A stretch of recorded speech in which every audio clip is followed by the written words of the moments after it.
Hello aspirants, welcome to daily news analysis of the Hindu. Today the date is 3rd September, so let's get started. First news is with respect to laws does not permit raising of homes of the accused. अब ये comment किया है Supreme Court ने with respect to this bulldozer culture जो योगी आदित्यनाथ जी लेकर आए थे, उसके बाद राजस्थान और मध्य प्रदेश गवर्नमेंट ने भी जिसको अपनाया। तो इसके अगेंस्ट कई पेटिशंस डाली गई थी। तो इस पे सुप्रीम कोर्ट का यही कहना है कि सिर्फ अक्यूज को तो छोड़िए, आप इवन अगर कोई कन्विक्ट भी हो चुका है उसका मतलब ये नहीं है कि उसकी पनिशमेंट आप उसकी फैमिली का घर छीन कर उसको देंगे। ये आज के जमाने में वैसे भी कौन सुनता है। ऐसा तो नहीं है कि पेरेंट्स मना नहीं करते कि शराब पी के नहीं घूमना है सड़क पे, ठीक है, या कोई गलत एक्टिविटी में इंडल्ज नहीं हो रहा है, बट कितने लोग सुन रहे हैं। सो एक लड़के की गई गलती के लिए पूरी फैमिली को पनिश करना, this is not the rule of law. Ultimately तो देश कानून से ही चलता है ना। Supreme Court proposed framing of guidelines for action against unauthorized structure to ensure authorities do not take advantage। अब यहाँ पर इनका ये कहना था कि सर म्युनिसिपल कॉर्पोरेशन के जो लॉस होते हैं उसमें अनऑथराइज स्ट्रक्चर को डिमोलिश करने का प्रोविजन है, तो वो बिल्कुल है, बट आप किस तरीके से उसको यूज कर रहे हो वो जरूरी है। क्या आपने पहले नोटिस भेजा था उस फैमिली को कि आपका घर अनऑथराइज है, या आपने उसके बाद आपने उसको प्रॉपर टाइम दिया था कि वो कोर्ट में जाकर कुछ एक्शन ले सकता है कि मुझे इस तरह का नोटिस आया है जो कि बिल्कुल गलत है। ठीक है, अगर आपने ये सब चीजें नहीं दी है यानी कि आप लॉ को मिसयूज कर रहे हो। इसी के रिस्पेक्ट में सुप्रीम कोर्ट ने कहा है कि हम लोग फ्रेम करेंगे कुछ गाइडलाइंस कि अगर अनऑथराइज स्ट्रक्चर भी है तो उसके लिए आपको किस तरीके से अप्रोच करना है। ये नहीं कि सीधे बुलडोजर लेके पहुंचे और गिरा दिया। You need to give the notice, you need to tell them कि कितना स्ट्रक्चर आपके घर का अनऑथराइज एरिया में आ रहा है। उसके बाद फिर उसको सफिशिएंट टाइम दीजिए कि अगर वो लॉफुली कोई एक्शन लेना चाहता है तो पहले आप वो रेमेडी देख लीजिए, उसके बाद फिर आप उस घर को तोड़िए। ठीक है, तो ये गाइडलाइन सुप्रीम कोर्ट खुद फ्रेम करेगा, ये उसने कहा है। Law does not permit the destruction of the family shelters of even convicts, forget the accused but even convicts. Supreme Court का यहाँ पे कहना है, it was intending to lay down the uniform guidelines on a pan India basis to streamline the procedure for identifying unauthorized structure, issuing notice to the person concerned, and giving them a fair hearing and subsequent action। तो यहाँ पे court ने कहा है कि सितंबर 17 को हम लोग अगली जो हियरिंग होगी उसमें इस तरह की गाइडलाइंस इशू कर देंगे। ठीक है, तो ये फर्स्ट न्यूज थी आज की। आगे चलते हैं हम लोग। Second news is why women don't come forward to report sexual misconduct. अब अभी तक हम लोग मलयालम फिल्म इंडस्ट्री का जो भी इशू था उसको अच्छे से समझ चुके हैं और उसके रिस्पेक्ट में हमने हेमा कमेटी रिपोर्ट अच्छे से डिस्कस कर ली है। बट ओवरऑल भी हमारा जो एक्ट है prevention of women from sexual harassment act 2013, पहले हम इसके कुछ प्रोविजंस जान लेते हैं, फिर उसके बाद कि आखिर रीजंस क्या है कि क्यों सेक्सुअल हैरेसमेंट के केसेस हमेशा हर इंडस्ट्री से, हर फैक्ट्री से बार बार आते रहते हैं। ठीक है, चाहे वो फिल्म इंडस्ट्री हो, कॉर्पोरेट हाउसेस हो, या फिर इवन कोचिंग इंडस्ट्री हो, क्यों होता है ऐसा। POSH Act 2013, it is mandatory for every organization to constitute an internal complaints committee when there are 10 or more women employee। अभी हम इसकी बात करेंगे। ठीक है, इसके अलावा यूजीसी यूनिवर्सिटी ग्रांट कमीशन, इसके भी कुछ रेगुलेशंस हैं which mandate the formation of ICC और internal committee by an order in writing in every college. अब ये न्यूज में इसलिए आया है क्योंकि एक लड़की है जो पीएचडी कर रही थी, उसके साथ कुछ गलत हुआ, इस वजह से उसने अपनी पढ़ाई बीच में छोड़ के चली गई। ठीक है, तो पहले तो हम इस एक्ट को समझते हैं, उसके बाद देखते हैं कि रीजंस क्या हैं इसके। सो sexual harassment of women at work place act 2013। Now इसका पर्पस क्या था लाने का। अब ये तो आपको अभी तक पता होगा, ये विशाखा गाइडलाइंस जो थी सुप्रीम कोर्ट की, उसी के बेसिस पर आया था, राइट, इसीलिए हमने इसको इनेक्ट किया था। तो यहाँ पे पर्पस ये था पहला कि एक सेफ और सिक्योर वर्किंग एनवायरनमेंट देना है विमेन को, जहां पर सिर्फ प्रिवेंटिंग ही नहीं, अगर इस तरह का कोई केस हो गया है तो फिर उसको एड्रेस करने के लिए भी प्रोविजंस बनाए जाएं। ठीक है, preventing and addressing the sexual harassment at work place. यहाँ पे काफी ब्रॉड डेफिनेशन रखी गई सेक्सुअल हैरेसमेंट की, that means unwelcome sexual advances, यानी कि आपने हैरेसमेंट किया नहीं किया वो अलग चीज है, लेकिन अगर आपने उस तरह का उसको ऑफर भी दिया है तो भी वो सेक्सुअल हैरेसमेंट ही कहलाएगा। Second is request for sexual favour, तो वो सिर्फ फिल्मों में होता है, कबीर सिंह जैसी कि can you satisfy me physically, तो वो उस तरह की बकवास रियल लाइफ में काम नहीं करती। एंड अदर वर्बल और physical conduct of sexual nature, तो एक बहुत ही ब्रॉड डेफिनेशन रखी गई जिसमें सिर्फ सेक्सुअल हैरेसमेंट के एक्ट ही नहीं बल्कि वो एक अप्रोच, हल्का सा अगर आप एक टेक्स्ट मैसेज भी करते हो किसी को इस चीज के रिगार्डिंग। अभी बाजीराम का एक टीचर पिटा था सड़क पे थोड़े दिन पहले, लड़की ने मारा था कि पर्सनली मैसेज करके उन्होंने ये कहा था कि मैं आपको पर्सनली प्रिपरेशन में हेल्प कर सकता हूँ, ठीक है। तो वो वीडियो सर्कुलेट हुआ था थोड़े दिन पहले। यहाँ पे सबसे इंपॉर्टेंट प्रोविजन रखा गया था, अगर कोई भी ऑर्गेनाइजेशन है जहां पर 10 या उससे ज्यादा लोग काम करते हैं तो ऐसे ऑर्गेनाइजेशन में मैंडेटरीली आपको इंटरनल कंप्लेंट्स कमेटी बनानी होगी। ठीक, देखिए इनमें काफी सारी शॉर्टकमिंग्स हैं इंटरनल कंप्लेंट्स कमेटी में। फर्स्ट थिंग इज कि it is not headed by women. कई बार आपका जो वहां पे मेंबर बैठा होता है वो मैन होता है। उसके बाद फिर जैसा कि ये स्टूडेंट के केस में आया, वहां पे मेंबर आपसे क्वेश्चन भी इस तरीके से करता है कि आपको ऐसा लगता है कि ये मुझे हेल्प करने के लिए बैठे हैं या और डीप में जा जाके ये टच किया वहां टच किया, ये सब जान के लड़की को और ज्यादा अनकंफर्टेबल करते हैं। तो इसको लगता है कि ये इसी तरीके से चलेगा जैसा कि कोर्ट्स वगैरह में होता है। आपको वो हियरिंग ही आपके लिए एक अलग टॉर्चर बन जाती है। विमेन हेड नहीं होती यहाँ पे most of the time. Second is कि यहाँ पे जो मेंबर्स होते हैं वो सब वहीं के होते हैं, उसी कंपनी के, या फिर उसी कंपनी में जो पावरफुल पोस्ट पर बैठे हुए लोग हैं उन्हीं के अपॉइंट किए हुए होते हैं। तो हमेशा ये लोग आपको प्रेशराइज करते हैं कि आप कॉम्प्रोमाइज कर लीजिए, अपनी कंप्लेंट वापस ले लीजिए, right? तो इससे वो अल्टीमेटली वो जस्टिस उस लड़की को मिल नहीं पाता है। सेकंड थिंग इज कि यहाँ पर उसकी जो आइडेंटिटी है उसको सीक्रेट नहीं रखा जाता, उसको प्रॉपर ओपन कर दिया जाता है कि इस तरह की कंप्लेंट आई है फलाना मैनेजर या डायरेक्टर के खिलाफ, और उस वजह से फिर उस लड़की के लिए और एक तरीके से ऑनलाइन हैरेसमेंट, ठीक है, टॉर्चर, उसकी इमेज बुली करना, शेमिंग करना, वो सब शुरू हो जाता है कि हम तो और भी जानते हैं इस लड़की के बारे में, पर्सनल लाइफ में ऐसा है, ये है वो।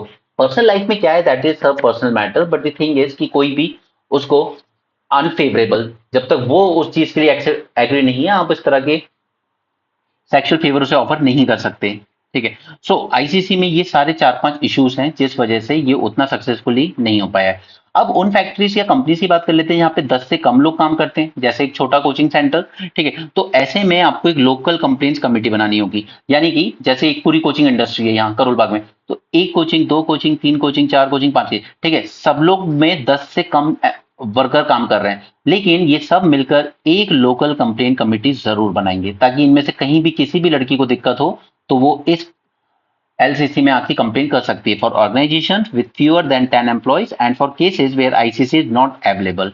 तो उसके लिए आपको लोकल कंप्लेंट्स कमेटी बनानी होगी at the district level. Complain का प्रोसीजर भी यहाँ पे बताया गया है कि किस तरीके से आपको फाइलिंग करनी है अपनी कंप्लेन, और इंश्योर की जाएगी कॉन्फिडेंशियलिटी, बट असलियत में की नहीं जाती, एंड फेयर ट्रीटमेंट दिया जाएगा to both complainant as well as accuse, ताकि जो फेक केसेस भी आए तो उसके लिए जो अक्यूज है उसको भी चांस दिया जाए अपनी बात सामने रखने का। पेनल्टीज इसमें प्रिस्क्राइब की गई हैं, जैसे 50,000 रुपीज तक फाइन लग सकता है आपको अगर आपने आईसीसी कंस्टिट्यूट ही नहीं की है अपने ऑर्गेनाइजेशन में। रीजंस, अब इस पे आते हैं हम लोग कि आखिर रीजंस क्या हैं, क्यों होती है ये हैरेसमेंट। तो सबसे इंपॉर्टेंट रीजन है power imbalance and gender inequality. अब किसी भी बड़े कॉर्पोरेट कंपनी में देख लीजिएगा 75% एम्प्लॉय मेल होंगे, 25% फीमेल होंगी। तो पहला तो यहीं पे जेंडर इम्बैलेंस हो गया।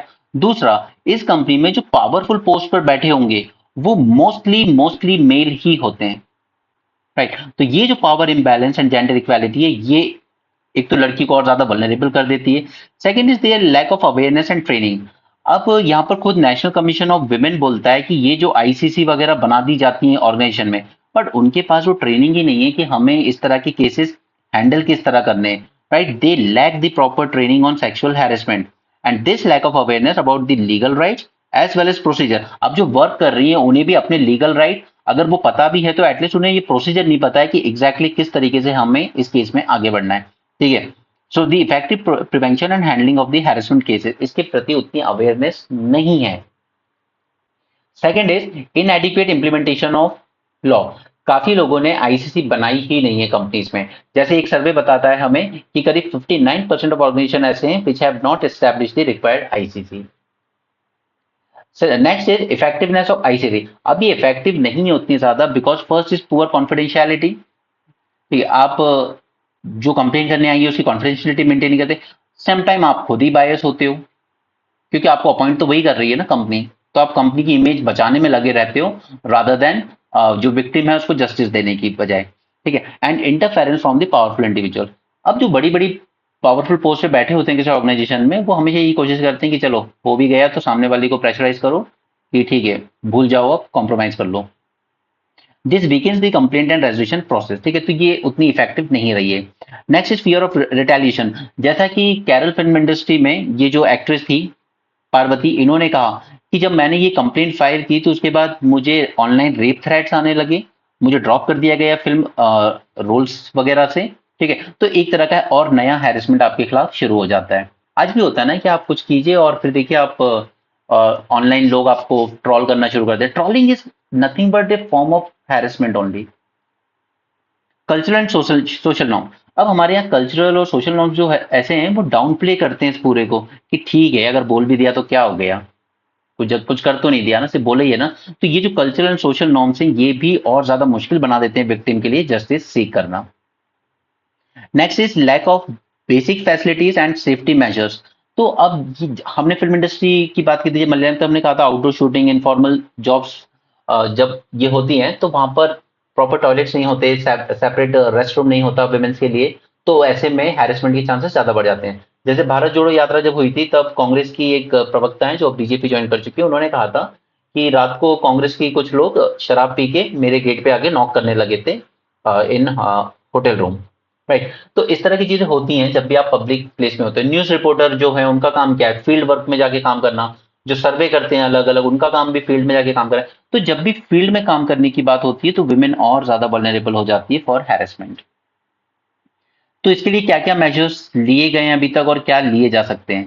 First thing is implement and enforce the legal framework. अब ये जो लीगल एक्ट है, पॉश एक्ट, जो बात करता है सेटअप कीजिए आईसीसी, तो करीब 59% कंपनीज ने आज तक सेटअप नहीं किया, तो इसको स्ट्रिंजेंटली एनफोर्स करना जरूरी है। ठीक है, और इसका एक एग्जांपल है HDFC bank and Accenture. They have implemented strong independent ऐसे। अब देखिए, इसको इंडिपेंडेंट होना बहुत जरूरी है, क्योंकि अगर इस कंपनीज कमेटी में इंडिपेंडेंट मेंबर बैठे होंगे जो कंपनी से जुड़े नहीं है, तो बेटर चांसेस है कि विक्टिम को जस्टिस मिल सकती है। और उसमें दोनों हैं, male member as well as female member. Right, तो ये एग्जाम्पल याद रखिएगा क्योंकि यही आपके आंसर को और इफेक्टिव बनाएंगे। Second is strengthening internal policies. अब ये जो पॉलिसी है, आपकी कंपनी के सेक्सुअल हैरेसमेंट के अगेंस्ट क्या पॉलिसीज को प्रॉपर्ली डिस्ट्रीब्यूट कीजिए, आउटलाइन कीजिए प्रोहिबिटिव बिहेवियर। अब जैसे आपने पुरानी फिल्मों वगैरह में देखा होगा, खासकर अक्षय कुमार की एक फिल्म थी कोई सी, आई डोंट रिमेंबर, तो उसमें वो लड़कियों को ऐसे बम्स पे मार के गुड मॉर्निंग बोलता था। तो ये चीजें फिल्मों में दिखाई जाती, फिर यही चीज नॉर्मल लोग भी बहुत कूल लेने लगते हैं जो पावरफुल पोजीशन पे बैठे हुए हैं अलग अलग इंस्टीट्यूशंस में। राइट, तो इस तरह के प्रोहिबिटिव बिहेवियर को आप पहले से ही डिस्क्राइब कीजिए। रिपोर्टिंग प्रोसीजर बताइए जो आपके यहाँ ज्वाइन कर रही हैं लड़कियां उनको, एंड लड़कों को बताइए कि इसके पोटेंशियल कॉन्सिक्वेंसेस क्या होंगे। Example, IBM and Flipkart they offer anonymous reporting option. ये जरूरी है, एनोनिमसली रिपोर्ट करने का ऑप्शन दीजिए कि इस इंसान ने इस दिन इस तरह का टैक्स किया है। अगर इसे टैक्स किया है आपको, तो आप मैसेज का स्क्रीनशॉट डाल के और कंप्लेंट्स कमेटी में एनोनिमसली रख दीजिए। ठीक है, ताकि आपकी आइडेंटिटी भी सामने ना आए, सामने वाला पनिश भी हो सके। राइट, उसने कॉल किया है, आप कॉल रिकॉर्डिंग पे उसकी बातें सामने रख सकती हैं बिना अपनी आइडेंटिटी लीक किए। तो ये इंप्लीमेंट किया है आईबीएम इंडिया एंड फ्लिपकार्ट ने, anonymous reporting option to protect employees identities when reporting the harassment. Next is ensure fair investigation. अब जब तक इन्वेस्टिगेशन इम्पार्शियल और कॉन्फिडेंशियल मैनर में नहीं होगी, तब तक आगे जो लोग हैं उनके लिए ये एक डेटरेंट का काम नहीं करेगा। ठीक है, जब तक ये प्रॉपर पनिश नहीं किए जाएंगे लोग इन्वेस्टिगेट करके, तब तक नीचे वालों जो और दूसरे हैं उनको वो हिम्मत मिलती रहेगी कि कर लो कंप्लेन, कुछ नहीं होगा। जैसे टेलीग्राम ग्रुप वगैरह पे आप देखते होंगे, कोई गलत मैसेज कर देता है, कई लड़की को गाली बक देता है, उसके बाद वो कहती भी है कि आई विल टेक एक्शन, तो दे आर वेरी कैजुअल, हाँ कर लो जो करना है। Foster an inclusive culture. A culture of respect and inclusivity should be fostered by encouraging open discussion about sexual harassment and supporting gender equality. ठीक है, self explanatory point है। Support for victims. अब कई बार ये चीजें काफी मेंटल टॉर्चर भी बन जाती है एक टाइम पर, तो फिर एक काउंसलिंग देने की, एक साइकोलॉजिकल सपोर्ट प्रोवाइड करने की भी जरूरत होती है, ताकि एम्प्लॉय ये ना सोचे कि मुझे शायद ये जॉब छोड़ देनी चाहिए। ठीक है, क्योंकि वो तो फिर लाइफ तो चलानी है ना उनको भी, तो उसके लिए जरूरी है काउंसलिंग या साइकोलॉजिकल सपोर्ट प्रोवाइड करना। Next is monitor and review. So there is need for frequent audit of work place, ठीक, ताकि इवेलुएट किया जा सके कि आपने जो भी पॉलिसीज अपने यहाँ इंप्लीमेंट की हैं, जो भी स्टेप्स लिए हैं, वो कितने इफेक्टिव हैं, और आपने अपनी ये जो आईसीसी में जो लोग बैठे हैं इनकी ट्रेनिंग के लिए क्या किया है। Next is self defence training. तो अब ये तो स्कूल कॉलेज लेवल पर आपको देने की जरूरत भी है कई बार, ठीक? क्योंकि बीपीओस वगैरह जो होते हैं उनमें कई बार नाइट शिफ्ट में भी गर्ल्स को काम करना पड़ता है, मेडिकल सेक्टर में नाइट शिफ्ट में काम करना पड़ता है, थोड़ी बहुत सेल्फ डिफेंस ट्रेनिंग जरूरी भी है। इसके अलावा जस्टिस वर्मा कमेटी जो बैठी थी दिल्ली कैंगरेप के पास, इसने 3 अच्छे रिकमेंडेशन दिए थे। फर्स्ट इज कि डोमेस्टिक वर्कर्स को भी कवर कीजिए under prevention of sexual harassment, क्योंकि उनके लिए तो सामने वाले ओनर का घर ही वर्क प्लेस है ना। तो डोमेस्टिक वर्कर्स को भी कवर कीजिए under this prevention of sexual harassment. Then there is need to establish the employment tribunal to handle cases of sexual harassment rather than relying solely on ICC under POSH act. अब अगर internal complaint committee आपको justice नहीं दे पाती तो फिर आप कहां जाओगे? तो उसके लिए जरूरी है कि हम लोग स्टैब्लिश करें एक एम्प्लॉयमेंट ट्रिब्यूनल जो इस तरह के केसेस को हैंडल करेगा अगर आईसीसी लेवल पर जस्टिस नहीं मिली है। सेकंड इज यहाँ पर अभी तक डेडलाइन होती है 3 मंथ की कि अगर आपके साथ कुछ गलत हुआ है तो 3 महीने में रिपोर्ट फाइल कीजिए। बट कई बार इंसान सोचता है चलो जाने दो, छोड़ो, आई विल इग्नोर। बट फिर ये चीज मेंटली दिमाग पे ऐसा असर कर जाती है कि 1-1 साल तक आप उसको भूल नहीं पाते हो। अब उस वक्त अगर आप रिपोर्ट करने आओगे तो फिर एक्सेप्ट नहीं की जाती है, क्योंकि यहाँ पर डेडलाइन सेट की गई है 3 मंथ की। ठीक है, तो इस डेडलाइन को रिमूव कीजिए। हो सकता है कई बार इंसान बाद में हिम्मत जुटाए कि उसको कंप्लेन करनी चाहिए थी। ओके, तो यहाँ पर हमने वुमेन की sexual harassment at work place से रिलेटेड सारी चीजें देख ली। Karnataka PSC prelims exam will be conducted again, says Karnataka CM. और ये क्यों कंडक्ट किया जा रहा है दोबारा? Poor translation of questions from English to Kannada. यही होता है बच्चों के साथ, ठीक है, हर स्टेट का बोल रहा हूं मैं, यही होता है। एग्जाम होते हैं, आप तैयारी करते रहिए सालों साल। स्टेट पीएससी और दूसरे एग्जाम, यूपीएससी को एक बार को छोड़ दीजिए, हालांकि यूपीएससी में भी काफी प्रॉब्लम चल रही है। बट अदर एग्जाम्स में तो यही हाल है कि बार बार कैंसिल होते रहते हैं, री एग्जाम हो रहा है, कहीं पेपर लीक हो रहा है, कहीं कुछ हो रहा है। अब आपने किसी भी पीएससी में ये नहीं देखा होगा कि इन टीचर्स की कोई अकाउंटेबिलिटी बनती है। आप इतने बड़े एग्जाम के क्वेश्चन फ्रेम कर रहे हो, आप सही से ट्रांसलेशन नहीं कर पाए। कई बार एग्जाम्स में क्वेश्चन गलत होते हैं, कई बार उनके ऑप्शंस गलत होते हैं, कई बार वो आंसर की देते हैं तो फिर वो गलत हो जाती है। इन टीचर्स की कोई अकाउंटेबिलिटी नहीं बनती, इन प्रोफेसर्स की। सिर्फ अगर टाइम खराब होता है तो बच्चों का, उनका टाइम, उनकी एज, उनकी एनर्जी, उनके मनी सब खराब होता है। बच्चे शायद डिजर्व भी यही करते हैं, क्योंकि जो भी जिस पार्टी का सपोर्टर है वो उसी का अंत भक्त है। ये लोग कभी गलत के अगेंस्ट प्रोटेस्ट नहीं करते। अभी भी जो यहाँ पर हुआ था दिल्ली में, उसमें आप प्रोटेस्ट किसके खिलाफ कर रहे हो? आप ओझा के खिलाफ प्रोटेस्ट कर रहे हो, आप प्रोटेस्ट कर रहे हो दिव्य कीर्ति के खिलाफ। उनका कोई रोल नहीं है उस चीज में। प्रोटेस्ट होना था इन सरकारों के खिलाफ कि सेंट्रल गवर्नमेंट को क्या जरूरत थी एक ऐसा ऑर्डिनेंस लाने की जिसने ब्यूरोक्रेट्स को ऊपर रख दिया मिनिस्टर्स के। उससे हुआ क्या? दोनों एक दूसरे पर ब्लेम डाल रहे हैं। ब्यूरोक्रेसी कह रही है हमारी गलती नहीं है, मिनिस्टर कह रहा है ब्यूरोक्रेट्स मेरी सुनते नहीं है, मैंने तो ऑर्डर दिए थे सफाई के। प्रोटेस्ट जिनके खिलाफ होना चाहिए वो तो नहीं। आप यूपीएससी तैयारी करके भी आप प्रोटेस्ट कर रहे हो दिव्य कीर्ति ओझा के खिलाफ, उनकी क्या गलती है इसमें? वो तो सब नॉनसेंस था। एनीवे, देखिए, लोग भले ही इंडिया के डेमोग्राफिक डिविडेंड पे कितना भी प्राउड कर लें, बट मेजोरिटी यहाँ के जो है पूरी तरीके से मिसगाइडेड है। दे डोंट नो कि कहाँ पे उनको वॉइस रेज करनी है अपनी और कहाँ पे नहीं। Anyway, next generation sequencing to map genetic blueprint of indigenous cattle. अब हुआ क्या है पिछले कुछ सालों में कि जो इंडिजिनस कैटल है इसकी वैरायटी में काफी डिक्लाइन देखने को मिला हुआ है। ठीक है, तो इसीलिए यहाँ पर हम लोग अगेन जेनेटिक इंजीनियरिंग का ही सहारा ले रहे हैं ताकि इसका एक पूरा ब्लूप्रिंट तैयार किया जा सके इंडिजिनस कैटल्स का। They are working to decode the genetic blueprints for conservation of indigenous cattle breeds using next generation sequencing data and genotyping technology to establish molecular signatures for registered cattle breeds. क्योंकि इनमें काफी सारा food and mouth disease देखा जाता है kettles में। अब उसके लिए जरूरी यही होगा कि जब तक हम इसको प्रॉपर इनकी जेनेटिक्स वगैरह को स्टडी नहीं करें तब तक हम प्रॉपर इनको वैक्सीनेट नहीं कर सकते। The focus also has been on developing new generation vaccines platforms against the livestock disease crucial for animal health and reducing economic losses due to disease outbreak such as brucellosis in livestock and its impact on public health। Biotechnology का ये जो mission आया है bio E3, biotechnology for economy environment and employment. ठीक है, ये मैंने आपके साथ मेंस 450 प्लस में डिस्कस कर दिया था, एप्लीकेशन पे अपलोड है, वो यूट्यूब पे अवेलेबल नहीं है।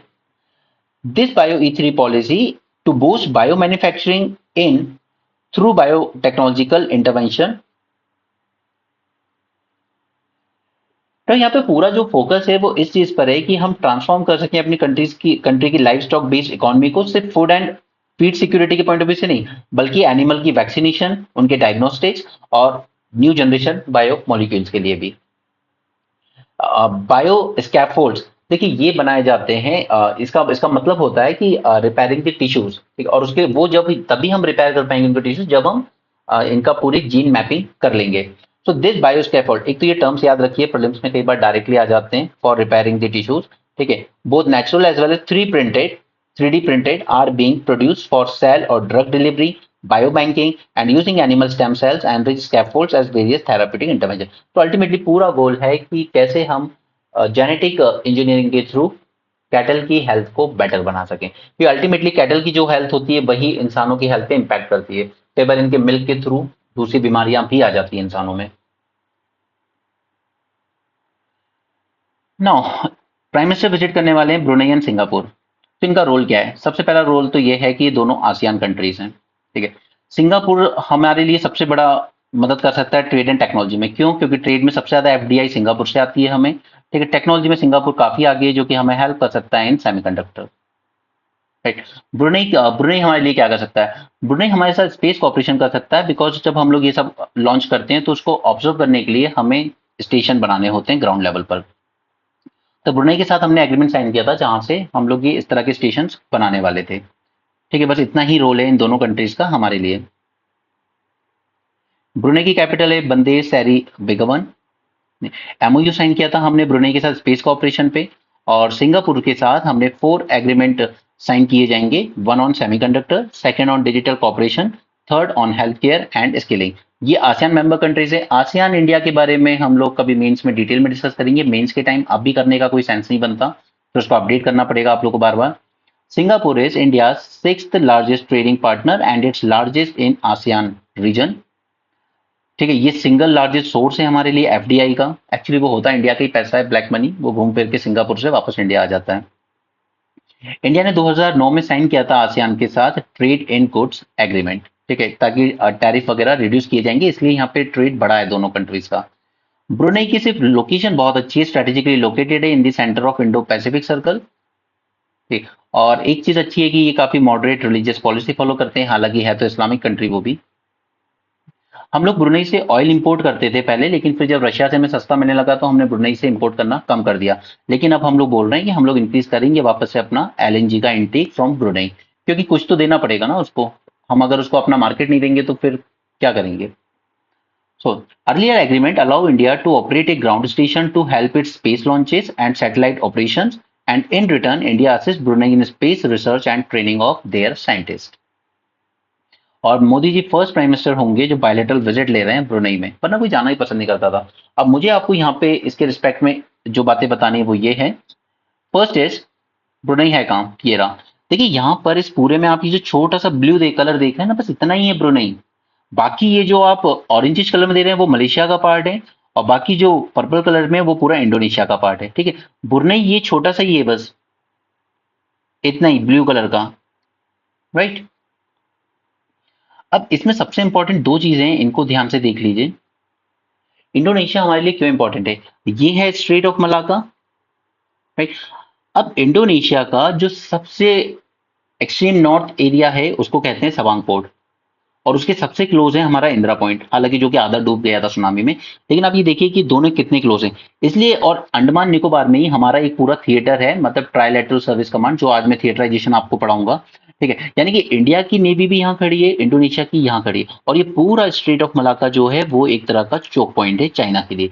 इसलिए चाइना इस बारे में काफी वरी रहता है कि अगर ये, इसलिए वो पता है आसियान कंट्री में सबसे ज्यादा पैम्पर करता है इंडोनेशिया को, कि वो चाहता है कि इंडिया को तो मैं कुछ नहीं कर सकता यहाँ, लेकिन कम से कम इंडोनेशिया को अपनी साइड रखूं, ताकि ये स्ट्रेट ऑफ मलाका में जो चोक पॉइंट है वो मेरे लिए प्रॉब्लम ना बन जाए। लेकिन ये इंडोनेशिया को जब तक ही पैम्पर कर रहा है, जब तक कि वो कोई ऑल्टरनेट डेवलप ना कर ले, और वो ऑल्टरनेट है ये रीजन, ठीक है। इसे हम लोग कहते हैं किरा कैनाल। दिस क्रा इस्तुमस, इस्तुमस यानी 2 वाटर बॉडी को जोड़ रहा है, और जब यहाँ से एक कैनाल बना लिया जाएगा तो अंडमान सी से चाइनीज शिप क्रा कैनाल के थ्रू सीधे गल्फ ऑफ थाईलैंड में जाएंगे, और वहां से साउथ चाइना सी में चले जाएंगे, ठीक है। ये जो चोक पॉइंट है स्ट्रेट ऑफ मलाका, इसको बाईपास करने के लिए ही ये क्रा इस्तुमस पे कैनाल बना रहा है चाइना, ठीक है।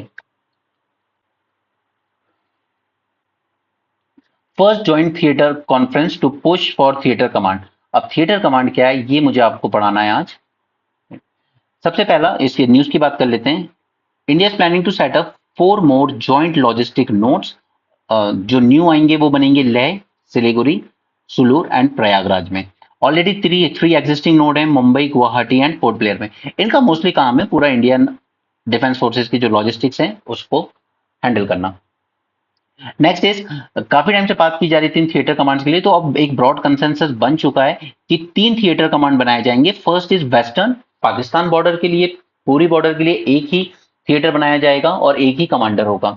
दूसरा नॉर्दर्न बॉर्डर के लिए यानी कि चाइना से जो लगती है, और तीसरा मैरीटाइम कमांड बनाया जाएगा जो हमारी पूरी कोस्ट लाइन को की डिफेंस को कंट्रोल करेगा। नाउ अब इन तीनों थिएटर के लिए 3 कमांडर बनाए जाएंगे और कोशिश ये की जाएगी कि ये जो कमांडर होंगे ये भी 4 स्टार रैंक के ही होंगे, क्योंकि अभी जो 3 चीफ हैं, army chief, air force cheap and navy chief, ये तीनों 4 स्टार ऑफिसर ही होते हैं। ठीक है, इसलिए जब सीडीएस बनाया गया था तब भी उस पर कंडीशन रखी गई थी कि आप 4 स्टार ऑफिसर को ही बनाएंगे, जबकि पहले बात ये की गई थी कि सीडीएस होना चाहिए 5 स्टार, उसके नीचे होने चाहिए तीनों फोर्सेस के चीफ 4 स्टार। बट ये तीनों चीफ एग्री नहीं हुए थे। इनका कहना था कि हम लोग ऑलरेडी अपने अपने फोर्सेस के हेड हैं, उसके बाद आप हम तीनों के ऊपर एक हेड बिठा रहे हो, वो ठीक नहीं है। ठीक है, तो आप हेड बना दीजिए एक कॉमन आदमी को, लेकिन वो उसकी रैंक भी 4 स्टार जनरल की ही होनी चाहिए, जैसे कि हम तीनों की है 4 स्टार जनरल। तो उसी तरीके से यहाँ पे ये जो 3 कमांडर बनाए जाएंगे थिएटर के लिए, उनको भी 4 स्टार रैंक ही दी जाएगी। इतना समझ में आया? आगे चलते हैं, इसको डिटेल में करेंगे आज, थिएटर कमांड है क्या। चलिए, थिएटराइजेशन का एक सिंपल सा मीनिंग है कि आर्मी के एसेट्स हो या एयरफोर्स के या फिर नेवी के एसेट्स। ठीक है, अगर सपोज कीजिए कि पाकिस्तान की बॉर्डर पे कुछ इशू चल रहा है, ठीक है, पाकिस्तान के साथ वॉर चल रही है, तो ये तीनों एसेट एक ही कमांडिंग ऑफिसर के अंडर में आ जाएंगे। एक सिंगल कमांडर होगा जो इन सब को अपने कंट्रोल में ले लेगा, ताकि वो बॉर्डर मूवी वाली सिचुएशन ना बने कि वहां पे एक आर्मी लड़ रही है और वो एयरफोर्स से रिक्वेस्ट कर रही है कि प्लीज अपने फाइटर प्लेन आगे भेजिए। नहीं, वो सिचुएशन कारगिल के टाइम भी आई थी, और वो इसलिए आई थी क्योंकि कमांडिंग ऑफिसर्स अलग अलग थे, अलग अलग फोर्सेस के। तो हमें एक सिंगल कमांडर चाहिए जो सारी चीजें देख सके। अब जैसे नेवी भी अपने पास हेलीकॉप्टर रखती है, ठीक है, फाइटर जेट्स रखती है, एयरफोर्स भी अपने पास एयरफोर्स भी अपने पास फाइटर जेट्स और हेलीकॉप्टर रखती है, तो ये हमारे जो रिसोर्सेस हैं, एसेट्स हैं, इनका डुप्लीकेशन हो जाता है। ठीक है, तो अगर पूरा का पूरा कोस्ट लाइन किसी एक ही कमांडिंग ऑफिसर के हाथ में दे दिया जाएगा, तो वो फिर उस हिसाब से डिसाइड करेगा कि हमें कितने हेलीकॉप्टर्स की जरूरत है, हमें कितने फाइटर जेट्स की जरूरत है। Theaterization is a concept which seeks to integrate capabilities of three services, Army, Chief, Air Force, in order to optimally utilize the resources for war and operation.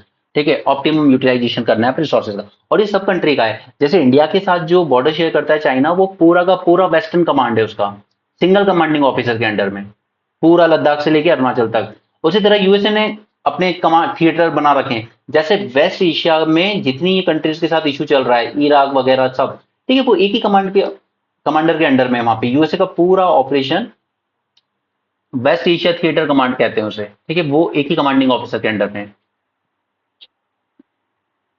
So the theatre command unit will be created by integrating elements and assets from all three services. एक single unified command structure बनाया जाएगा, ताकि कल को उसकी accountability रहे कि अगर वॉर के टाइम पे आपके पास टैंक्स कम पड़ गए या आपके पास रॉकेट और मिसाइल्स कम पड़ गई, तो गलती आपकी है। आप ही थे ना सिंगल कमांडिंग ऑफिसर वहां, आपको देखना था कि आपको कितने एसेट्स, कितने रिसोर्सेज की जरूरत पड़ेगी in case of war. Each command is assigned a specific geographical region. ठीक है, जैसे वेस्टर्न वाला एक ऑफिसर को असाइन कर दिया जाएगा, नॉर्दर्न चाइना वाला, and coast line and so on. All major countries like China, Russia, US, UK, France, they work in theatre command concept. जैसे चाइना का western theatre command look after the entire border with India. अभी के लिए हमारे पास integrated theatre command सिर्फ 2 हैं। One is working in Andaman Nicobar, ठीक है, वहां पर भी एक कमांडर है और उसी के अंडर में सब फंक्शन होता है, चाहे वो आर्मी, एयरफोर्स या नेवी हो। और दूसरा है स्ट्रेटेजिक फोर्स कमांड, जो कि न्यूक्लियर वेपन्स को हैंडल करता है। ठीक है, तो 2 इंटीग्रेटेड कमांड है, बट इसके अलावा 17 सिंगल सर्विस कमांड है। ठीक है, इन 17 में से 7 कमांड है आर्मी के पास, 7 है एयरफोर्स के पास और 3 है नेवी के पास। ओके, और ये जो अंडमान निकोबार का कमांड है, ये भी हमने बहुत लेट बनाया 2001 में, कारगिल वॉर के बाद, जब हमें रियलाइज हुआ कि यहाँ पर एक सिंगल कमांड की जरूरत है, क्योंकि इधर से अटैक नहीं होना चाहिए। ऑर्गेनाइजेशन स्ट्रक्चर की बात है तो अभी इसको फाइनलाइज हो जाने दीजिए। वैसे तो उनके बीच कंसेंसस बन चुका है सबके बीच, बट जब ये प्रॉपरली इंप्लीमेंट हो जाएगा तब हम इसके स्ट्रक्चर की बात करेंगे। फिलहाल के लिए बस यहाँ पे इतना जान लीजिए जितना मैंने आपको बताया अभी तक, कि जो आपका वेस्टर्न थिएटर कमांड बनेगा वो रहेगा जयपुर में, नॉर्दर्न थिएटर कमांड रहेगा उसका हेडक्वार्टर रहेगा लखनऊ में, और मैरीटाइम थिएटर कमांड जो होगा उसका हेडक्वार्टर रहेगा कोयम्बटूर में, राइट। देन ये कमांड बनाए गए हैं अपने एडवर्सरीज को ध्यान में रख के, जैसे वेस्टर्न कमांड पाकिस्तान को फेस करेगा, नॉर्दर्न कमांड चाइना को करेगा, और मैरीटाइम थिएटर कमांड पूरी की पूरी कोस्टल बॉर्डर को काम करेगा, ठीक है। और ये जो तीन सर्विस चीफ हैं, अब ये कमांडिंग ऑफिसर रहेंगे वो तो ठीक है, लेकिन इन सर्विस चीफ का क्या काम है फिर? Navy chief, army chief, air force chief, ठीक है, इनका मेन काम रहेगा to raise, train and sustain the individual services, ठीक है। ऑपरेशनल रोल इनको कुछ दिया जाएगा या नहीं दिया जाएगा ये अभी पता होना बाकी है, ठीक है, ये पता चलेगा जब गवर्नमेंट फाइनलाइज कर लेगी इसको। हालांकि इसलिए इसके लिए कोई एडिशनल मैन पावर नहीं ली जाएगी, सिर्फ सिंपल सी चीज की जा रही है, only readjustment within organization will be carried out, ठीक है, सिर्फ रीएडजस्टमेंट किया जा रहा है, कोई नई मैन पावर रेस नहीं की जाएगी इसके लिए, okay. Hectic negotiation on the control of house panel. Now you know कि हर एक लोकसभा में, जैसे अभी 18 चल रही है, हर एक लोकसभा में स्टैंडिंग कमेटी बनाई जाती है, ठीक है, डिपार्टमेंटल स्टैंडिंग कमेटी जिनको कहते हैं। लक्ष्मीकांत में आपने पढ़ी होगी, कितनी होती है टोटल? 24 होती है, डिस्ट्रीब्यूट की जाती है। अब इनमें सब कमेटी में कोई ना कोई हेड होगा। अब इनका हेड कैसे डिसाइड होगा? जिस पार्टी की जितनी मेंबरशिप है लोकसभा में उस हिसाब से। तो ये 24 में से 16 होती है लोकसभा में, 8 होती हैं राज्यसभा में, राइट। तो इनके हेड को लेकर नेगोशिएशन चल रहे हैं, क्योंकि ऑपोजिशन जो है वो बड़ी बड़ी कमिटीज मांग रहा है, जैसे होम मिनिस्ट्री, एक्सटर्नल अफेयर, जबकि बीजेपी जो है वो अपोजिशन से कह रही है कि आप ये हेल्थ, एनवायरमेंट, साइंस, टेक, इस टाइप की डिपार्टमेंट कमेटी ले लो, हम आपको ये क्रूशियल वाली तो नहीं देंगे, ठीक है। तो इसलिए यहाँ पर एक लॉक जैम बना हुआ है।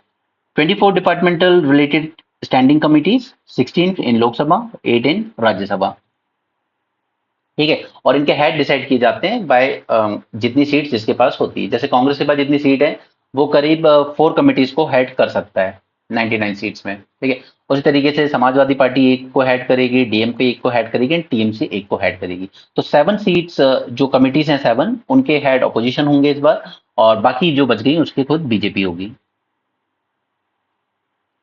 Use of regional language in high court remains limited. अब देखिए हमारे कॉन्स्टिट्यूशन में एक आर्टिकल इंपॉर्टेंट है, उसके 2 पार्ट हैं, आर्टिकल 348(1) एंड आर्टिकल 348(2). याद रखिएगा, कंफ्यूज नहीं होना है। 348(1) बात करेगा पार्लियामेंट की पावर की, जबकि 348 क्लॉज 2 बात करेगा गवर्नर की पावर की, ठीक है।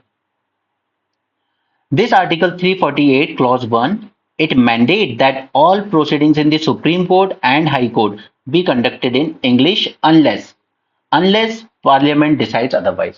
ठीक है, सारी प्रोसीडिंग्स जो होगी, यानी कि एक लॉयर को जज के सामने जो बातें रखनी है सुप्रीम कोर्ट, हाई कोर्ट में, आपको इंग्लिश में ही रखनी पड़ेंगी।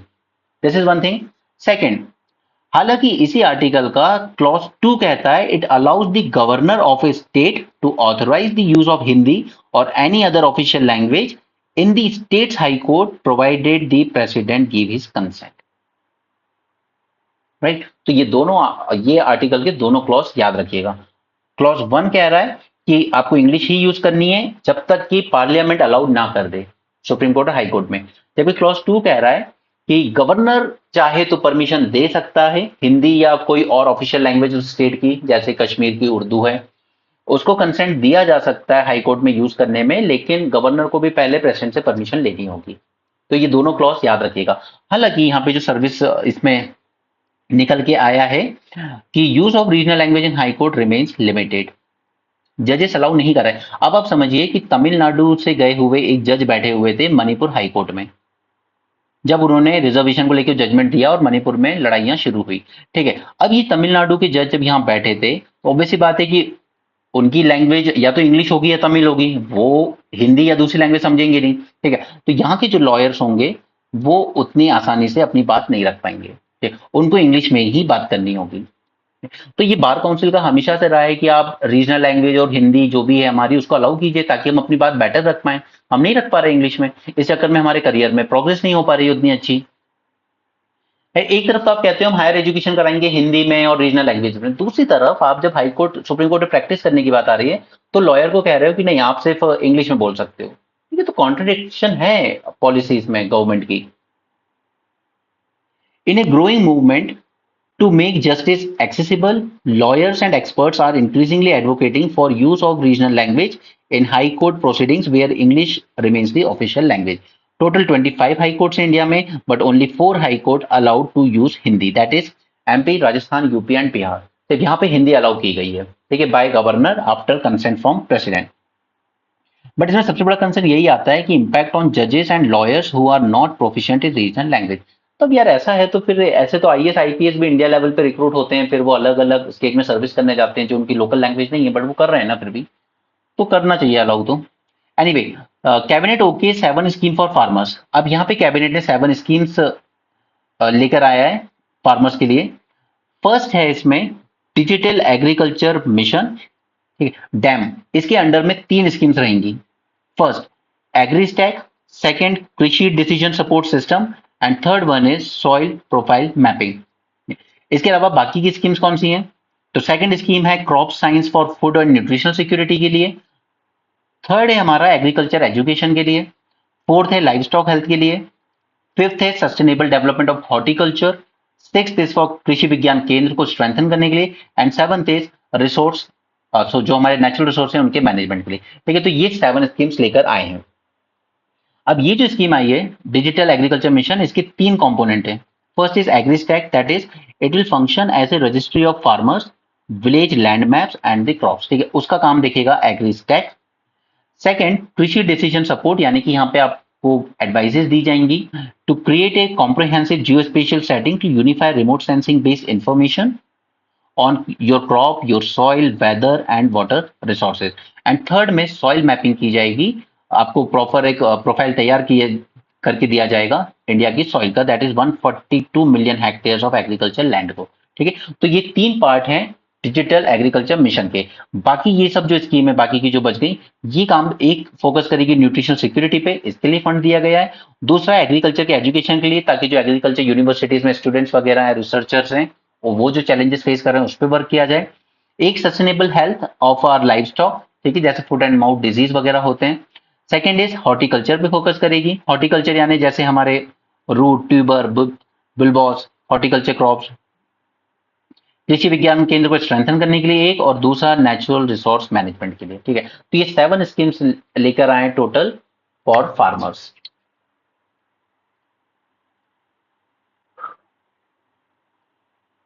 यहाँ पे एक टर्म है पैलियोजेनोमिक्स, ये एनालाइज करता है एंशिएंट डीएनए को फ्रॉम आर्कियोलॉजिकल साइट्स। ठीक है, बस उतना ही काम का है उसमें, ऐसा कुछ नहीं है।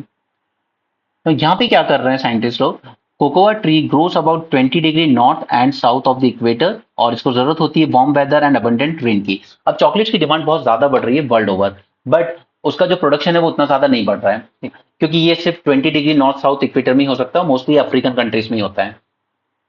तो ये लोग क्या कोशिश कर रहे हैं यहाँ पे, जैसे हम लोगों ने बात की थी लैब ग्रोन मीट की, ठीक है, लैब में ग्रो करेंगे मीट, उसी तरीके से हमने लैब ग्रोन डायमंड्स की बात की कि हम लोग ये भी डायमंड्स लैब में क्रिएट करेंगे। उसी तरीके से यहाँ भी हम लोग लैब में ग्रो करने की कोशिश कर रहे हैं कोकोआ, जिससे चॉकलेट्स बनती हैं।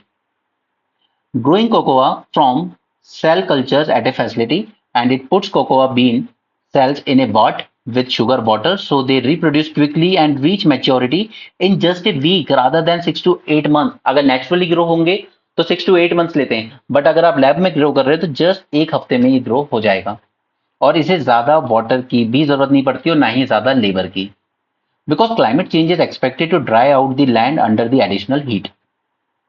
Market for chocolate is massive and demand growing faster than the supply of cocoa.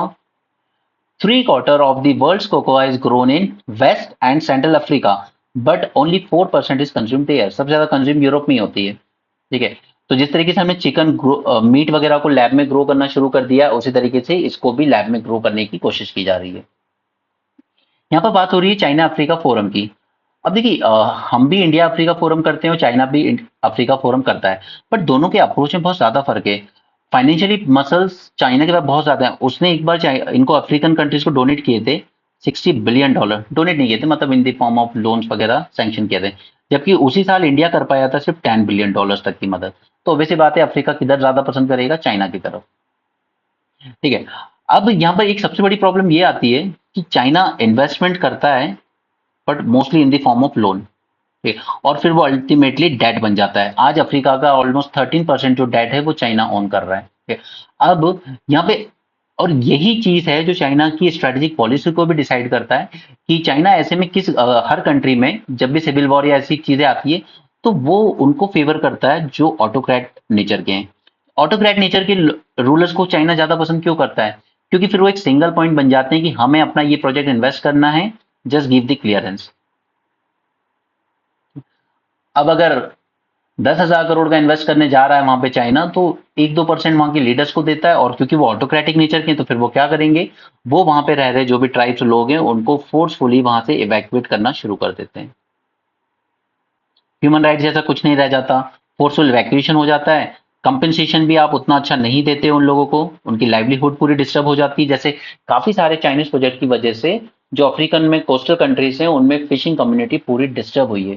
ठीक है, डिफॉरेस्टेशन करना है कोई दिक्कत नहीं है ऑटोक्रेटिक रिजीम है। और चाइना की एक सबसे बड़ी बीमारी है कि वो हर प्रोजेक्ट में लेबर अपने खुद के ले जाता है, तो वहां के जो लोकल लोग हैं उनको एम्प्लॉयमेंट भी नहीं मिलता है। और अभी आज ही के न्यूज़पेपर में आपको आगे कराऊंगा अफ्रीकन कंट्रीज युगांडा का, जहां पे इवन सेक्सुअल हैरेसमेंट के केसेस भी काफी ज्यादा आए फ्रॉम द चाइनीज कंपनी। ठीक है, वहां के लोकल लोगों का। तो ये अप्रोच है चाइना का अफ्रीका की तरफ, जबकि हमारा अप्रोच का डिफरेंट होता है। इंडिया की अप्रोच की अगर आप बात करेंगे अफ्रीका की तरफ, तो हमारा होता है उनकी कैपेसिटी बिल्डिंग पर। ठीक, चाइना को सिर्फ चाहिए वहां से रॉ मटेरियल अपनी कंपनीज के लिए, फैक्ट्रीज के लिए।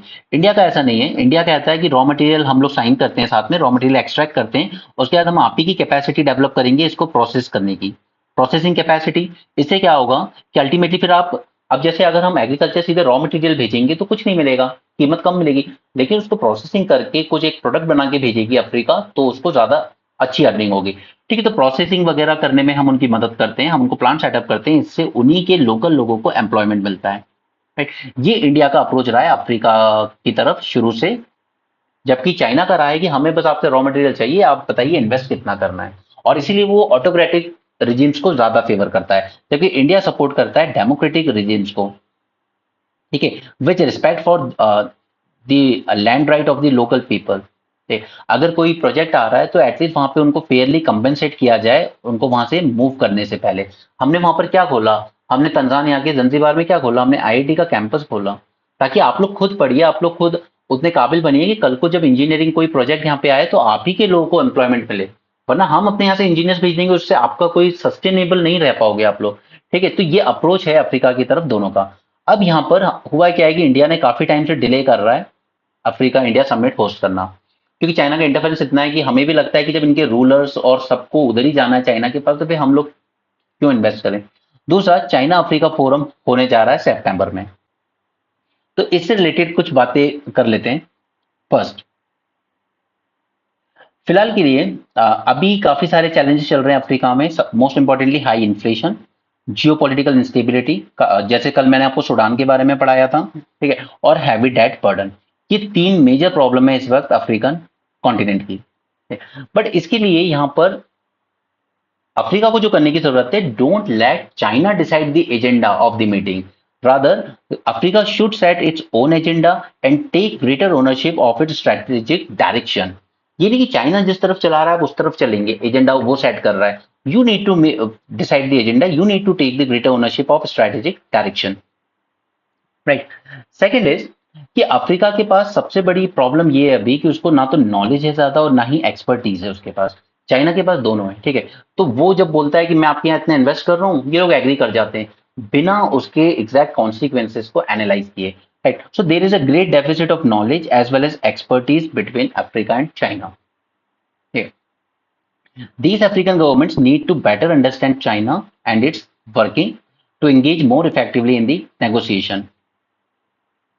इकोनॉमिक फ्रंट पे बात करें तो African countries must push for more than just a raw material export to China. हम सिर्फ आपके लिए रॉ मटेरियल सप्लाई नहीं कर सकते, ये तो ब्रिटिशर्स करते थे इंडिया और दूसरी कॉलोनीज के साथ ना, कि रॉ मटेरियल भेजिए, हमारी मिल्स फैक्ट्री कपड़ा बनाएंगी, वापस इंडिया भेजेंगे आपको पहनने के लिए। ठीक है, मार्केट के लिए। तो ये वो वाला रिलेशनशिप मत रखिए कॉलोनी वाला। Africa is not a colony of China, right, you are independent nation. But अभी तक इस तरह की ही अप्रोच रहा है चाइना का कि बस रॉ मटेरियल भेजते रहिए हमें। Rather than African country should emphasise की वैल्यू एडिशन करना सिखाइए हमें हमारे एग्रीकल्चर प्रोडक्ट्स और हमारे रॉ मटेरियल में, ठीक है। सस्टेनेबल एग्रीकल्चर में हमारी मदद कीजिए, ग्रीन एनर्जी प्रमोशन करने में हमारी मदद कीजिए और इंडस्ट्रियल डेवलपमेंट करने में हमारी मदद कीजिए।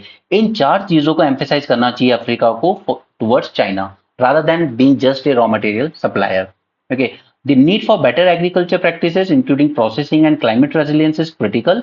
And countries like both India and China, हमें खुद एक्सपीरियंस है एग्रीकल्चर का, we could play significant role in this. दूसरा इशू आता है चाइना के डेट का। तो अफ्रीका का total 12% public and private debt आज चाइना होल्ड कर रहा है, ठीक है। अब वो भी सी बात है कि चाइना इसको माफ तो करने वाला नहीं, ज्यादा से ज्यादा क्या करेगा, थोड़ा बहुत राइट ऑफ कर देगा, 5-10%।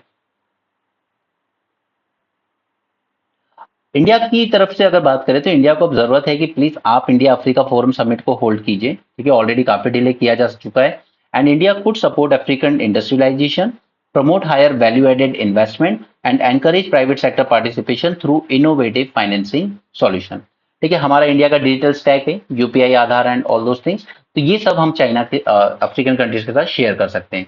सो टू कंक्लूड, ये जो चाइना के साथ इनका समिट है, it is an opportunity for African nations to redefine their relationship with China, focusing on strategic priorities and long-term development goal. And for India, this summit offers insights into how it can refine its own engagement with continent, fostering a partnership that is both mutually beneficial and forward-looking. Next article है यहाँ पे disaster management amendment bill. लेकिन क्योंकि ये अभी सिर्फ bill stage पर है तो अभी इसको स्टडी करना ठीक नहीं होगा। पहले भी एक ब्रॉडकास्टिंग बिल आया था, वो भी ज्वाइंट कमेटी को भेज दिया गया।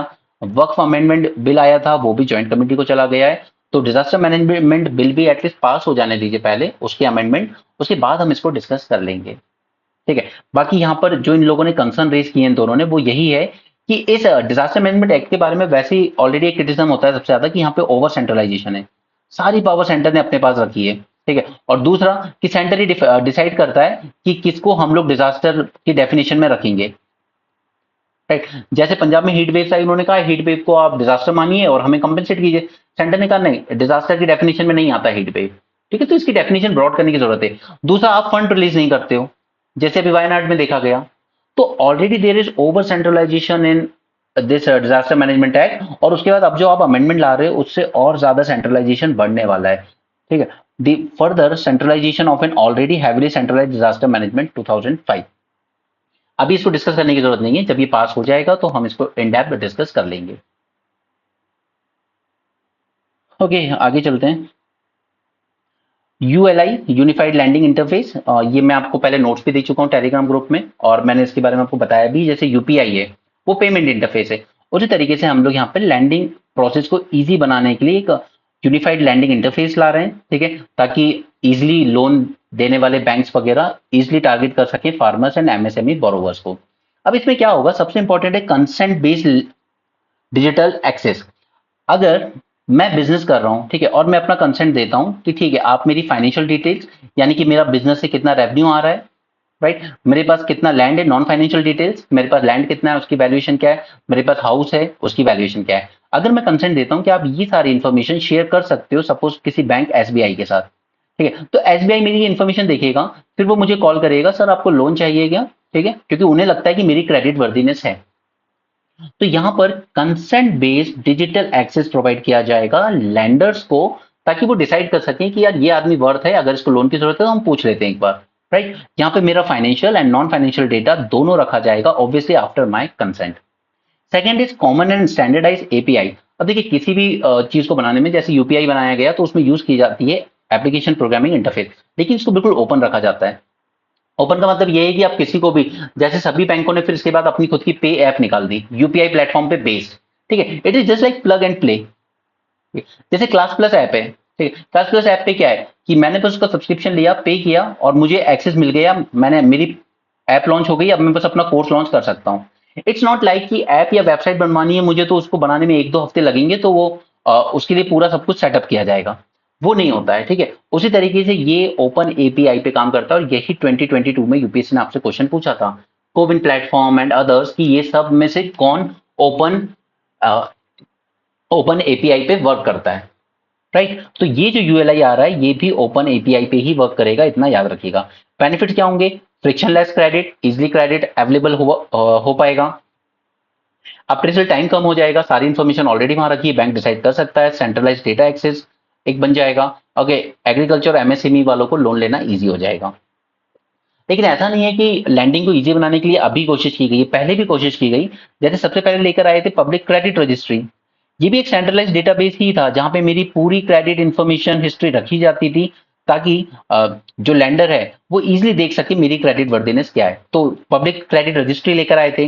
फिर अकाउंट एग्रीगेटर फ्रेमवर्क भी लेकर आए थे, ये आरबीआई रेगुलेट करता था इस प्लेटफॉर्म को।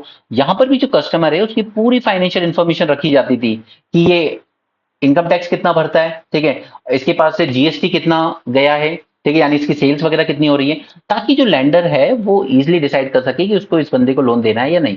उसी तरीके से क्रेडिट इन्फॉर्मेशन कंपनीज होती हैं किबिल टाइप की, ये भी कलेक्ट एंड मेंटेन करती हैं पूरी क्रेडिट इन्फॉर्मेशन इंडिविजुअल्स और बिजनेसेस की।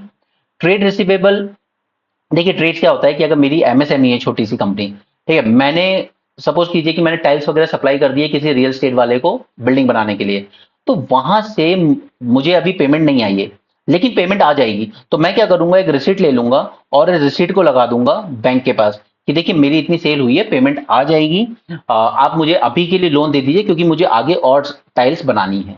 ठीक है, तो ये जो ट्रेड रिसीवेबल्स होते हैं इनको इलेक्ट्रॉनिक प्लेटफॉर्म पे रख दिया जाता है, जिसकी वजह जिसको एमएसएमई ऑक्शन कर सकती है कि जिसको ये लेना हो वो ले ले और मुझे पैसे दे दे। जैसे मेरे ट्रेड रिसीवेबल हैं 100 करोड़ रुपीस के, तो मैं इसको ऑक्शन कर सकता हूं कि अभी मुझे अर्जेंटली चाहिए तो आप मुझे 99 करोड़ दे दीजिए, और जब ये पेमेंट आएगा वहां से तो इस रिसीट के थ्रू आप पूरे 100 करोड़ रिसीव कर लीजिएगा, तो इससे आपको फायदा हो जाएगा जब भी पेमेंट आएगा 1-2 साल बाद। जो बड़े प्रोजेक्ट्स होते हैं उनमें पेमेंट डिले होकर ही आता है थोड़ा।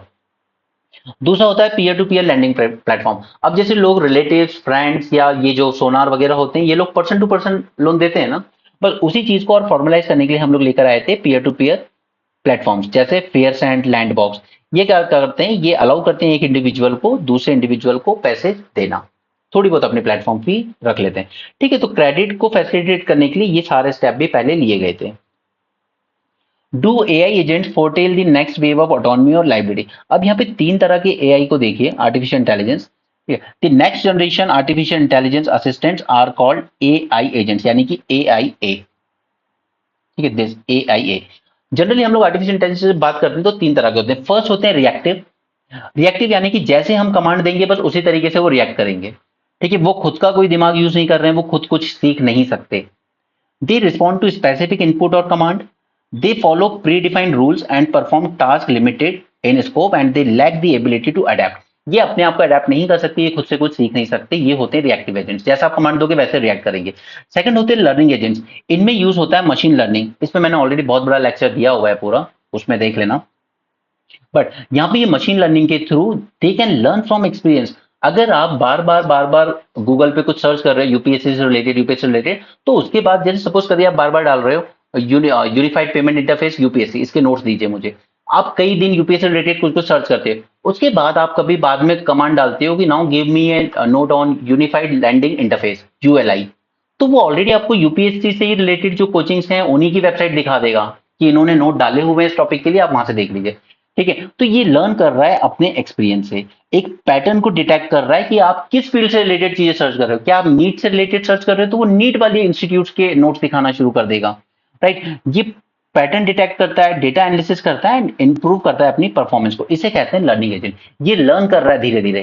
फिर थर्ड आते हैं कॉग्निटिव एजेंट, जैसे कि आज के चैट जीपीटी। कॉग्निटिव मतलब they can reason, they can analyse, they can plan, they have the cognitive skills just like human brain. They can learn from their environment, they can adapt and make decisions based on algorithms and their own knowledge. These agents use techniques like natural language processing, computer vision, deep learning to perform tasks etc. तो आज की जो हमारी generation है AI की, ये इसी पे बेस है कॉग्निटिव एजेंट्स पर। फिर इसके बाद 2020 में यूपीएससी ने आपसे एक क्वेश्चन पूछा था, आईआईटी को ले गए कि अगर आपके घर में सपोज राशन खत्म हो रहा है, ठीक है, और फिर कोई मशीन उसको सेंस करती है कि आपका राशन इतने किलो से नीचे जा चुका है, अब सिर्फ 1 किलो बचा हुआ है, तो वो ऑटोमेटिकली जहां से भी आपका ऑनलाइन राशन आता होगा उस पर ऑर्डर कर देगा कि इस एड्रेस पर 10 केजी आटा भिजवा दीजिए। ठीक है, कैसे किया, उसका आंसर था आईओटी। ठीक है, तो यहां पर हम लोग इनको इंटीग्रेट कर सकते हैं आर्टिफिशियल को with internet of things, allowing them to connect with multiple devices and their sensors and collect and analyze data in real time। ये रियल टाइम में बता सकता है, जैसे ये मेरी कॉल रिकॉर्डिंग मेल्स वगैरह देखकर ये बता सकता है, मेरे लिए प्लान कर सकता है trip after listening user phones call and reading there emails, understanding their preferences कि कहाँ जाना पसंद करेंगे, and passing there previous travel experience. ठीक है, तो ये अपने आप कॉग्निटिव एआईए डिसाइड कर सकता है। जैसे बेंगलुरु बेस्ड एक स्टार्टअप ने क्या किया, इसने लॉन्च किया था AIA that could automatically handle items in a warehouse, right. So cognitive AIA are not limited to their training data, कि उनको जिस तरह की ट्रेनिंग दी गई होगी उसी हिसाब से काम करेंगे, ऐसा नहीं है। They are able to acquire new knowledge without human intervention and can integrate with other system as well. लेकिन अब क्योंकि ये सब कुछ अपने हिसाब से ही डिसाइड कर रहे हैं मेरा डेटा एक्सेस करके, तो यहां पर प्रॉब्लम आएगी इनकी अकाउंटेबिलिटी की, लाइबिलिटी की एंड रिस्पॉन्सिबिलिटी की। तो जिस कंपनी ने भी ये सब बनाया होगा वो ऑब्वियसली बात है कि मेरा डेटा यूज करके ही उनका जो ये सॉफ्टवेयर है ये कुछ जजमेंट दे रहा है, right. For example when AIA plans user travel, it access and digest vast data of information about the user plan, schedule, financial instruments. In turn, the companies that build or offer such AIA, अब जिस company ने offer किया है to user, it must explicitly protect the user privacy as well. तो क्या liability बनेगी उस company की? Since AIAs can be manipulated for malicious purpose, we need to constantly monitor them so they don't harm the user, which in turn raises important questions about accountability, law and regulation must answer. With AIA being developed for more labor intensive sectors, we need a nuanced approach to address responsibility and liability on their part. Okay, so this was good article. अब यहाँ पे Swift को लेकर बात है, तो देखिए Swift को लेकर हम पहले भी बहुत चीजें डिस्कस कर चुके हैं, इसलिए मैंने सिर्फ आपको डायरेक्टली नोट दे दिए। स्विफ्ट क्या था? एक तरह का ग्लोबल मैसेजिंग सिस्टम है, ठीक है, जो जिसमें 2000 से ज्यादा बैंक, ग्लोबल बैंक्स एक दूसरे से जुड़े हुए हैं, ठीक है। ये पेमेंट, रिसीट और ये सबकी इन्फॉर्मेशन एक दूसरे से शेयर करते हैं। मैसेजिंग सिस्टम में ये पेमेंट नहीं कर रहा है आपकी, ठीक है, सिर्फ पेमेंट से रिलेटेड सारी चीजें शेयर कर रहा है एक दूसरे से। तो रशिया को इससे बाहर कर दिया गया था ताकि उसकी ग्लोबल ट्रेड नहीं हो पाए और उस पर ये सैंक्शन इंप्लीमेंट हो जाए, ठीक है। इसलिए इंडिया को भी ऑयल पेमेंट करने में दिक्कत आ रही है क्योंकि स्विफ्ट सिस्टम से बाहर कर दिया गया रशिया को।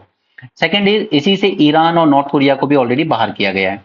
Now Russia's proposal to India to use its own financial messaging mechanism developed as an alternative to SWIFT global network to help push rupee ruble trade settlement has been scrutinized by RBI and found doable। तो यहाँ पे फिर Swift से बाहर होने के बाद Russia ने अपना खुद का एक ऑल्टरनेटिव बनाने की कोशिश की और इंडिया को कहा कि आप इसके थ्रू पेमेंट पे आ जाइए, बट उसमें कितना सिक्योर है, क्या नहीं है, एफिशिएंट है या नहीं, तो ये आरबीआई स्टडी कर रहा था, उसने कहा कि हाँ डूएबल है ये। Prominent Russian banks have been banned from using SWIFT system, a network that allows financial institutions to exchange electronic messages about international transaction, enabling safe payment। तो अब यहां पर मैं आपको जल्दी से कुछ बातें बता देता हूं। ठीक है, पहले तो इसका पूरा नाम क्या है? Society for world wide inter bank financial telecommunication. It is just a messaging system. Is a messaging system, it does not settle any money itself, remember that. Establish किया गया था 1973 में बेल्जियम के द्वारा और इसको कंट्रोल किया जाता है by central banks of G10 countries, G10 countries plus European central bank plus national bank of Belgium. ठीक है, तो यूरोपियन यूनियन का central bank plus 10 plus Belgium, 11 countries. Prior to SWIFT only reliable means of message confirmation was telex, मगर उसको discontinue कर दिया गया low speed security concern और फ्री मैसेजिंग फॉर्मेट की वजह से। स्विफ्ट पर 11,000 से ज्यादा बैंकों ने ज्वाइन किया है, 200 कंट्रीज से ज्यादा। ओके, इंडिया का जो फाइनेंशियल सिस्टम है वो भी स्विफ्ट का ही पार्ट है, ग्लोबल लेवल से जो पेमेंट होती है इंडिया की। ईरान और नॉर्थ कोरिया ऑलरेडी इस प्लेटफॉर्म से बाहर है और अब रशिया भी इससे बाहर हो गया। तो यहाँ पे इंपैक्ट क्या हुआ रशिया पर, ये आप पढ़ लीजिएगा खुद से। मतलब जैसे अब क्रेडिट कार्ड, मास्टर कार्ड क्या है? वो इंटरनेशनल कार्ड है, वो आप कैरी कर नहीं सकते, तो रशियन टूरिस्ट अगर फॉरेन में कहीं घूमने भी जा रहे हैं तो उनको दिक्कत आएगी पेमेंट पे, राइट। अगर कुछ इंपोर्ट एक्सपोर्ट कर रहे हैं तो भी पेमेंट में डिस्टर्ब आएगी। ऑल्टरनेटिव क्या है स्विफ्ट के? पहला ऑल्टरनेटिव रशिया ने खुद ही डेवलप किया था। It was established bye Russian central bank after 2014 invasion of Crimea. क्योंकि जब क्रीमिया का इन्वेजन किया था तभी वो जानता था कि अगर यूक्रेन अब भी नहीं सुधरा तो वॉर होगी इसके साथ और फिर मुझे स्विफ्ट से बैन किया जाएगा। तो उसने खुद अपना एक ऑल्टरनेटिव बनाना तैयार कर दिया था since 2014, that is system for transfer of financial messages. लेकिन उसने बना लिया वो अलग चीज है, लेकिन दूसरी कंट्री इस पे आएगी या नहीं आएगी इस प्लेटफॉर्म पे वो एक प्रॉब्लम है। तो अब इंडिया शायद इसको ज्वाइन कर सकता है। चाइना को भी पता है कि उसका भी कल को कुछ ना कुछ होना है वेस्टर्न कंट्रीज के साथ, तो उसने भी अभी से अपना एक ऑल्टरनेटिव डेवलप करना शुरू कर दिया जिसका नाम दिया cross border interbank payment system. लेकिन उस पे अभी तक 1300 फाइनेंशियल इंस्टीट्यूशन ज्वाइन कर चुके हैं। स्विफ्ट पे 11,000 से ज्यादा है, तो ऑब्वियसली अभी चाइना को भी बहुत टाइम लगेगा इसको कैप्चर करने में। और कंट्रीज के अलावा फाइनेंशियल टेक्नोलॉजी कंपनीज जैसे रिपल, इन लोगों ने भी एक प्लेटफॉर्म डेवलप करने की कोशिश की है using same technology as crypto currency. और फिर लास्टली ऑप्शन तो क्रिप्टो करेंसी हो जाता है कि अगर इंडिया को रशिया को पेमेंट करनी है तो क्रिप्टो करेंसी के फॉर्म में कर लो, बट वो चीज पॉसिबल नहीं है। राइट, तो ये इसके ऑल्टरनेटिव्स हो गए। आगे चलते हैं। हाँ, एक और है कि AI may not steel many jobs after all, it may just make workers more efficient. तो इसके रिगार्डिंग अब आर्टिफिशियल इंटेलिजेंस की जब बात आती है तो मैंने आपसे हमेशा कहा है कि ये पुरानी कुछ जॉब्स ऐसी हैं जिनको डिस्प्लेस करेगा, but at the same time it will also create the new jobs. जैसे कंप्यूटर आने से पहले कुछ जो जॉब्स चल रही थी, जैसे मैनुअली अकाउंट की फाइलें मेंटेन की जाती थी, उसको डिस्प्लेस किया, but at the same time new computer operators की जॉब्स को क्रिएट किया। तो जिनको डिस्प्लेस करेगा वो होंगी जैसे टैली कंप्यूटर की जॉब, ठीक है, ये जो फोन वगैरह उठाते हैं, या फिर जो आपकी लेटर राइटिंग वगैरह का काम करते हैं, रिपोर्ट बनाते हैं, उनको डिस्प्लेस करेगा surely, but at the same time कुछ न्यू जॉब्स भी क्रिएट करेगा। तो इसी को लेकर एक स्टडी की थी एक कंपनी ने, उसने एक ट्रांसलेशन टूल बनाया था, कंपनी का नाम है एलोरिका। ठीक है, अब जनरली क्या होता है कि पहले लोग अलग अलग कंट्री की लैंग्वेज सीखते थे कि इसमें करियर है, बट अब इसको जरूरत नहीं है इस टूल के आने के बाद। यहाँ पे क्या कर रहा है, ये कस्टमर सर्विस प्रोवाइड कर रहा है।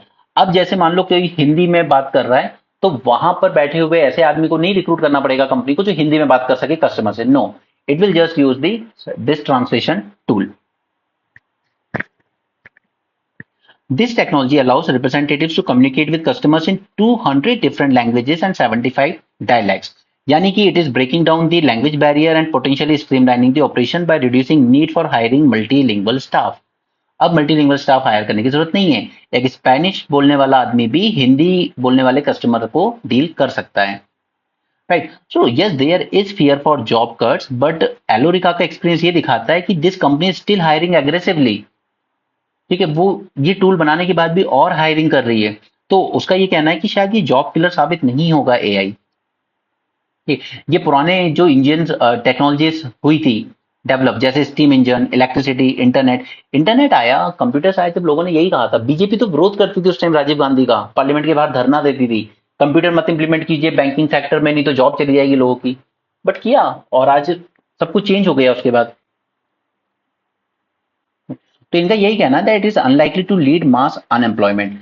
History shows that technology often create new job opportunities as it increase the productivity and drive economic growth. क्योंकि अगर आज हम जो जॉब्स देखें तो इनमें 60% जॉब ऐसी है जो एग्जिस्ट नहीं करती थी 1940 में। 1940s में नई टेक्नोलॉजीज आई तो नई जॉब्स भी लेकर आई अपने साथ, बट कुछ एक्सेप्शन भी हैं। जैसे अगर एक इंडियन कंपनी का यहाँ पे एग्जांपल दिया जाए तो उसने क्या किया, अपने 90% जो कस्टमर केयर के लिए लोग रखे थे उनको छुट्टी दे दी और एआई चैटबॉट का यूज किया। ठीक, तो हाँ, कुछ जॉब्स तो गई थी, और मोस्टली जो रूटीन टाइप की जॉब्स हैं वो ज्यादा अफेक्ट होंगी, जैसे राइटर्स, कोडर्स, आर्टिस्ट, इनकी जॉब्स में हमें डिक्लाइन देखने को मिलेगा। But at the same time ये ज्यादा लोगों को फ्री भी कर देगा कि आप लोग बेटर काम कीजिए और ज्यादा क्रिएटिव और कॉम्प्लेक्स वर्क को हैंडल करने में। ठीक है, और ये जो टेली मार्केट या लैंग्वेज टीचर वाले काम है ये आर्टिफिशियल इंटेलिजेंस खुद कर लेगा आप। Okay, so while AI has potential to disrupt certain job sector, its overall impact may be more about enhancing productivity and creating more job opportunities than eliminating jobs at a large scale. कुछ particular sectors हैं जिनमें job का loss होगा, but कुछ ऐसे sectors हैं जहां पर बेनिफिट होगा। नेतन्याहू का अब तो बाइडेन ने भी क्रिटिसिज्म किया है कि Israeli PM is not doing enough to reach deal with Hamas. ये कल के सेशन मैंने अच्छे से डिस्कस कर दिया था आपको विद मैप, तो उसको आप दोबारा नहीं देखते हैं। ये देखिए, ये है वो युगांडा वाला इशू जो मैंने आपसे कहा था ना, एक ऑयल प्रोजेक्ट है, वहां पे चार्जेस हैं सेक्सुअल वायलेंस के। अब यहाँ पे ये जो प्रोजेक्ट है इसको कौन हैंडल कर रहा है, it is co-owned by French group as well as Chinese company. There has been cases of sexual violence, force eviction and environmental damage. तो ये इमेज है चाइना की अफ्रीकन कंट्रीज में, फोर्स इवैक्यूएशन करवाता है, एनवायरमेंटल को पूरा damage कर देता है। ये $10 बिलियन का प्रोजेक्ट था, drilling oil in lake Albert area of Uganda, and वहां से एक पाइपलाइन बनाई जा रही थी इसको एक्सट्रैक्ट करने के लिए, जो तंजानिया के पोर्ट ऑफ तांगा तक जाएगी। ठीक है, तो 2 लोकेशन याद रखिएगा, लेक एल्बर्ट युगांडा में है एंड पोर्ट ऑफ तांगा तंजानिया में है। People were forcibly evacuated often with low और लिटिल कंपनसेशन। प्रेशर डाला जा रहा है फैमिलीज पे, इंटिमिडेट किया जा रहा है उनको, और आप एग्री कर जाइए लो लेवल ऑफ कंपनसेशन पे without adequate money to buy new parcel of land. ये इसका मैप है। युगांडा की कैपिटल है कंपाला, कीनिया की नायरोबी और तंजानिया की अरुषा। अब ये जो आप जंजीबार देख रहे हैं, यहीं पे हमने अपने आईआईटी का कैंपस खोला है। ठीक है, चलिए बाकी की स्पोर्ट्स न्यूज है। So that's it for this session and do join our course on the official app. इसमें आपको शॉर्ट डिस्कशन तो मिलेंगे इंपॉर्टेंट टॉपिक्स पे with notes, and at the same time आपको मीन्स 450 प्लस की सीरीज भी मिलेगी। और इसके बाद जब हमारा रिवीजन कोर्स शुरू होगा प्रीलिम्स का, जिसमें हम लोग इंश्योर करेंगे कि हम न्यूज़पेपर से रिलेटेड जितनी भी चीजें आई हैं पिछले 2 से 3 साल में, उन सबको as it is with proof with मैं हमेशा जो भी टॉपिक पढ़ाता हूँ उसका आपको लिंक जरूर वहां पे बनाता हूँ कि ये न्यूज़पेपर में था और ये हमारे लिए क्यों इंपॉर्टेंट प्रीलिम्स के लिए। क्योंकि प्रीलिम्स पे इस वक्त जिस तरीके का आ रहा है वो ऐसा ही आ रहा है कि आपको न्यूज़पेपर ही हेल्प कर पाएगा, कोचिंग का मटेरियल उतना ज्यादा हेल्प नहीं करेगा। सो ऑब्वियसली अगर आपने द हिंदू, इंडियन एक्सप्रेस और अदर जो पेपर्स हैं specially down to earth magazines, अगर इन सबको अच्छे से फॉलो नहीं किया है पिछले 2-3 साल में, तो एटलीस्ट वो पेड कोर्स आपको हेल्प कर जाएगा ये सारी चीजें दोबारा रिवाइज कराने में। Okay, so that's it for this session. Thanks for joining. Have a great day and keep learning.